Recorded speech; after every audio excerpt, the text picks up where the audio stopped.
Polda Lampung benarkan 3 polisi gugur dalam baku tembak di Waikanan, Lampung.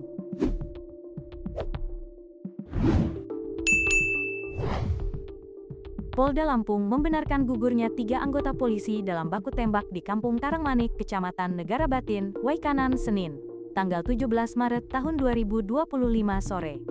Mereka yang gugur adalah Kapolsek Negara Batin Ibtu Lusianto, anggota Polsek Negara Batin Bribka Petrus Aprianto, dan anggota Satreskrim Polres Waikanan Bribda M. Galip Suryaganta.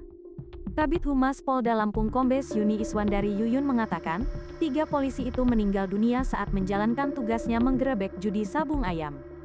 Benar terjadi peristiwa penembakan, kata Yuni, Senin malam.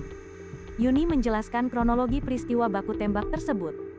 Berawal saat 17 personel gabungan Polres Waikanan mendatangi arena judi sabung ayam di Kampung Karangmanik, Kecamatan Negara Batin, Waikanan, Senin, tanggal 17 Maret tahun 2025 sore.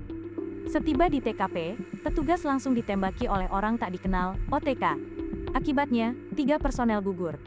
Saat ini, terus Yuni, ketiga jenazah anggota tersebut, tengah dalam perjalanan ke Rumah Sakit Bayangkara Polda Lampung yang ada di Bandar Lampung untuk dilakukan proses autopsi. Jenazah sedang dievakuasi untuk dibawa ke RS Bayangkara Polda Lampung untuk diautopsi. Kini Kapolda menuju TKP. Kita fokus mengamankan anggota yang lain, kata mantan Kapolres Metro ini. Diketahui, 3 anggota polisi di Waikanan, Lampung dikabarkan meninggal dunia dalam sebuah insiden baku tembak dengan pelaku judi sabung ayam, Senin, tanggal 17 Maret tahun 2025. Salah satu korban tewas adalah Kapolsek Negara Batin Ibtu Lusianto. Sementara 2 anggota lainnya yakni Bribka Petrus Aprianto dari Polsek Negara Batin dan Bribda M. Galip Suryaganta dari Satreskrim Polres Waikanan. Berdasarkan informasi, peristiwa itu berawal saat tim gabungan Polres Waikanan dan Polsek Negara Batin menggerebek arena judi sabung ayam di Kampung Karangmanik, Kecamatan Negara Batin, Waikanan, Senin sore. Setiba di lokasi, para pelaku judi sabung ayam melakukan perlawanan hingga berujung terjadinya baku tembak.